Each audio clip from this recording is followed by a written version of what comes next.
Hey guys, carry रूपक channel में आपका स्वागत है। मैं हूं आपका दोस्त रूपक और आज से पहले हमने इस चैनल पर कई सारे ऐसे वीडियोस देखे थे जहां पर एससीपी मॉन्स्टर्स हमें देखने को मिले जो कि कई अलग तरह के थे, लेकिन कभी हमने मिट्टी का मॉन्स्टर नहीं देखा। तो आज की एससीपी है मिट्टी का मॉन्स्टर जिसमें कई सारे कीड़े वर्म्स हैं। तो देखकर थोड़ा सा डर भी लगेगा, थोड़ा सा घिन भी आएगा, बट एनीवे मजा जरूर आएगा। एंड उसी के साथ आपने अभी तक सब्सक्राइब नहीं किया, मुझे पता है 70% मेरे व्यूअर्स सब्सक्राइब नहीं करते, बिना सब्सक्राइब किए चले जाते हैं। अगर आप एक ट्रू कैरी रूपक फैन है तो सब्सक्राइब करके जाना।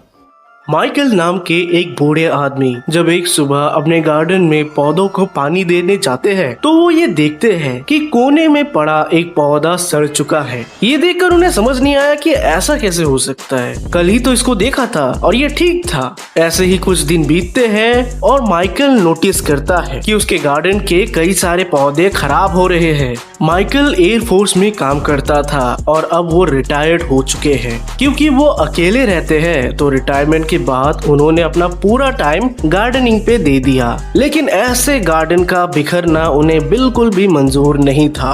माइकल नोटिस करते हैं कि सिर्फ वही एरिया नहीं बल्कि उस एरिया का बाउंड्री यानी वो लकड़ी का जो बाउंड्री है वो भी सड़ चुका है और अब उसमें एक होल बन चुका है। माइकल जैसे ही झुककर नीचे देखता है तो दो आंखें उसी को देख रही थी। ये देखकर वो डर से चिल्लाया और पड़ोस वाली औरत भी चिल्लाई। फिर उन दोनों ने दोबारा एक दूसरे को देखा और हंस पड़े क्योंकि ये दोनों एक्चुअल में नेबर्स थे और कोइंसिडेंटली एक ही टाइम पर देख रहे थे। पड़ोस वाली औरत के दो बच्चे हैं जो बड़े मस्तीखोर है। मैंने आपको डराया तो नहीं ना अंकल? अरे नहीं बेटा, सब ठीक है। पर अंकल ये गार्डन में क्या हो रहा है? हाँ बेटा, मुझे भी समझ नहीं आ रहा। अंकल जी मेरे साइड से भी सारे पौधे मर रहे हैं। ये जो भी हो रहा है ये इस कोने से शुरू हुआ। माइकल और वो औरत उन दोनों ने डिसाइड किया कि वो इस जगह को खोद कर देखेंगे कि अंदर माजरा क्या है। तो फिर उन्होंने अपने फेंसेस को निकाला जिसमें एक टूट भी गया क्योंकि ये कमजोर हो चुके थे। थोड़ा खोदने के बाद नीचे की मिट्टी उन्हें काफी अजीब मिली। ये नॉर्मल मिट्टी जैसे नहीं थे, स्टिकी थे, एज इफ लाइक जेली। उस औरत का औजार गल गया उस मिट्टी के अंदर। माइकल नोटिस करता है कि वो टूटा हुआ औजार मिट्टी में हिल रहा है तो वो थोड़ा बेंड होता है उसे ध्यान से देखने के लिए कि अंदर माजरा क्या है। तो वो देखता है कि अंदर बहुत सारे वर्म्स हैं। जी हाँ, वर्म्स, वही वर्म्स जिन्हें लड़कियां देख के अयो मम्मी रे बोलती है। हमें तुरंत म्युनिसिपल काउंसिल को इस बारे में बताना चाहिए। पता नहीं इसके अंदर क्या है, शायद कोई जहरीली चीज भी हो सकती है। हेलो, बताइए। मैडम जी, मेरे मिट्टी में कुछ गड़बड़ है, आप आदमी भेजिए। कोई फ्री नहीं है भैया, आप 4-5 दिन बाद कॉल करना। पर माइकल चचा ने हार नहीं मानी। उन्होंने 4-5 कॉल किए जिसके बाद वो लड़की मान गई और फिर शाम को 2 बंदे आए। ये 2 बंदे बिल्कुल भी काम करने के मूड में नहीं है। माइकल चचा इन्हें गार्डन की ओर लेके जाता है। वही ये लोग बोलते रहते हैं, ये बुड्ढा मरेगा मेरे हाथों। हमारे पास क्या और काम धंधा नहीं है, ये सब लेके बैठेंगे? पागल हो गए हैं बुड्ढा।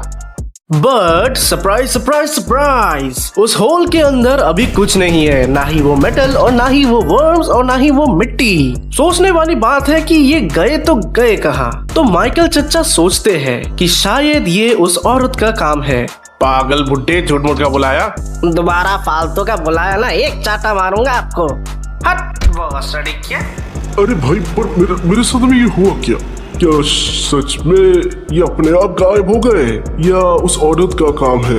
घर के अंदर जाते ही माइकल चचा नोटिस करते हैं कि उनके ग्लव्स और पैंट फटे हुए हैं। इससे पहले कि वो इस बारे में सोचते, उनके दरवाजे पे दस्तक हुआ। ये माइकल चचा की वही पड़ोसन है जो थोड़ी घबराई हुई लग रही है और ये बोलती है, क्या आपने सोनू और मोनू को कहीं पे देखा है? काफी टाइम से घर नहीं आए।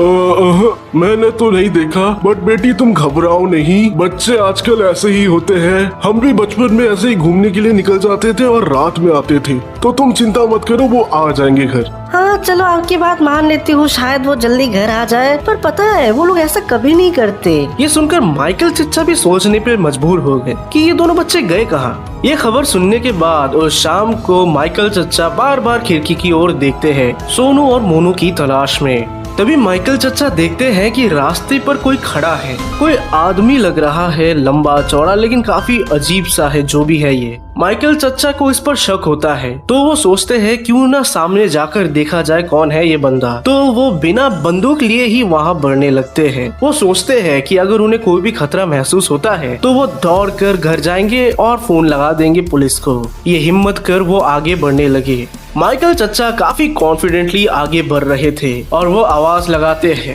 ओए, कौन हो तुम? आवाज सुनते ही वो जो भी है वो रुक जाता है और उसे देखकर माइकल चचा इतना तो समझ गए कि ये उनसे काफी ज्यादा तगड़ा है। ये अच्छे से उसे देखने की कोशिश करते हैं। ओ भाई, इतनी रात गए, इतनी ठंड में तुम यहाँ पर क्या कर रहे हो? ये रिटायर्ड आर्मी लोगों का इलाका है। अगर तुमने कुछ भी उल्टा सीधा किया तो पुलिस तुम्हें छोड़ेगी नहीं।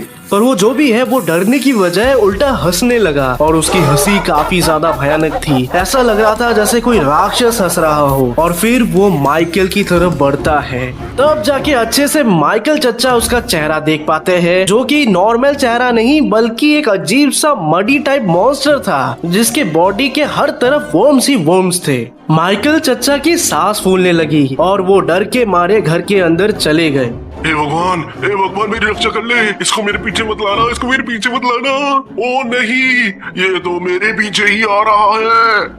माइकल चचा तुरंत दरवाजा बंद कर मोबाइल हाथ में लेते हैं और 999 डायल करके वो बात करने लगते हैं। हेलो हेलो, मैं आर्मी रेजिडेंशियल एरिया से बात कर रहा हूँ। मेरे घर के बाहर एक मॉन्स्टर है जो कि वोम से बना है। सही, आपने सही सुना। नहीं, मैं पागल नहीं हूँ, मैं मेडिकेशन में नहीं हूँ। आप जल्दी आओ।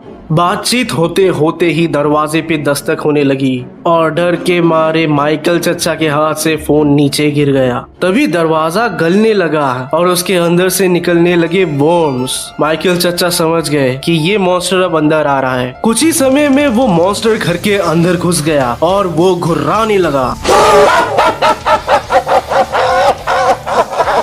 माइकल चचा किताब फेंक रहे थे अपने सेल्फ डिफेंस में और देखा जाए तो ये काम भी कर रहा था, क्योंकि आप देख सकते हैं कि उसकी छाती में एक होल आ गया है। तभी चचा नोटिस करते हैं कि मॉन्स्टर की बॉडी से एक टोपी निकला और ये टोपी सोनू की है, यानी कि सोनू और मोनू मारे जा चुके हैं। अंकल, आपका दरवाजा खुला है, क्या सब कुछ ठीक है ना घर में? काफी ज्यादा गलत टाइम पर ये औरत आ गई, लेकिन क्योंकि इसके हाथ में लाइटर था जो कि जल रहा था, तो वो मॉन्स्टर इसको देखकर रुक गया, अटैक नहीं कर रहा था। 3 सेकंड के लिए तीनों जम गए। फिर जैसे ही आग बुझती है वो मॉन्स्टर उस औरत को पकड़ लेता है। वो मॉन्स्टर उस औरत को अपनी बॉडी के अंदर डालने लगा, जिसके चलते उस औरत की बॉडी से सारा मांस निकलने लगा और ये देखकर माइकल चचा को उल्टी आने लगा। माइकल चचा खुद को किचन में बंद कर लेते हैं और बैकडोर को खोलने के लिए उसकी चाबी को ढूंढते हैं, बट फिर उन्हें याद आया कि बैकडोर की चाबी तो बेडरूम के अंदर है जो कि ऊपर में है। माइकल चचा अच्छे से समझ गए कि शायद जिंदा बाहर लौटना उनके किस्मत में नहीं लिखा है। वही हम देख सकते हैं कि दरवाजे के नीचे से वर्म्स आ रहे हैं, यानी कि वो मॉन्स्टर आ रहा है। तो माइकल चचा एक लास्ट टाइम अपने दोस्तों के फोटोज को देखते हैं, अपनी खुद की तस्वीरों को देखते हैं जो वॉल्स पे लगा है, और वो देखते हैं कि कैसे उन्होंने बड़े से बड़े मुसीबतों का सामना किया था। उनकी जान जोखिम में थी जवानी में, लेकिन वो मुस्कुराते रहे और इसी जज्बे ने उन्हें जोश दिया और उन्होंने सोच लिया कि मैं तो मरूंगा लेकिन साथ में तेरे को भी लेके डूबूंगा। जैसे जैसे वर्म्स घर के अंदर आने लगे, माइकल चचा ने सारे स्टोव को ऑन कर दिया, जिसके चलते गैस घर में फैलने लगे, सिलेंडर के गैस। एक औजार और माचिस लेकर माइकल चचा खिड़की की तरफ बढ़ने लगे। तभी वो नोटिस करते हैं कि मॉन्स्टर आ चुका है। तुरंत वो खिड़की पर मारने लगे, पर खिड़की टूट ही नहीं रही है। वो कोशिश कर ही रहे थे कि तभी क्रिएचर ने अपना हाथ उनके ऊपर रख दिया, जिसके चलते उनकी शरीर से मांस निकलने लगा और वो ये दर्द महसूस कर पा रहे थे। तो उन्होंने बिल्कुल समय नहीं गवाया और माचिस जला दिया, जिसके चलते पूरे घर में एक बहुत बड़ा ब्लास्ट हुआ और सारे वर्म्स घर के बाहर जल जल के भागने लगे। काफी सारे वर्म्स मारे गए, लेकिन कुछ बच गए जो मिट्टी के अंदर चले गए। यहाँ पर थैंकफुली हम देख सकते हैं कि माइकल चचा भी जिंदा है और वो अपने घर को जलता हुआ देख रहे हैं और समझ नहीं पा रहे हैं कि थोड़ी देर पहले उनके साथ हुआ तो हुआ क्या।